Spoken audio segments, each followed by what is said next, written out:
పిల్లలందరూ ఆవు పాలు తాగుతున్నారు.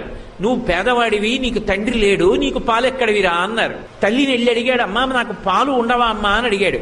పాలు లేవు అని చెప్పలేక బియ్యపు పిండి నీళ్లలో కలిపి ఇచ్చింది తాగరా అని. పిల్లవాడు తెలియక నీళ్లు పట్టుకుని పరిగెత్తుకుంటూ మిత్రుల దగ్గరికి వెళ్ళాడు. ఆవు పాలు మా అమ్మ నాకు కూడా ఇచ్చిందన్నాడు. వాళ్ళు వాసన చూసన్నారు, ఇవి ఆవు పాలు కావు, మీ అమ్మ నిన్ను మోసం చేయడానికి వరిపిండి నీళ్లు ఇచ్చిందన్నారు.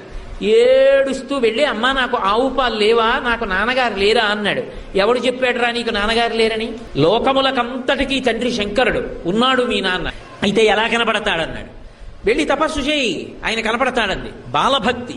వెళ్ళి పరమశివుడి గురించి తపస్సు చేశాడు. ఉన్నాడు అని నమ్మి తపస్సు చేశాడు, ప్రత్యక్షం అయ్యాడంతే. నీకేం కావాలన్నాడు. పిల్లవాడు పాపం ఏం తెలుసు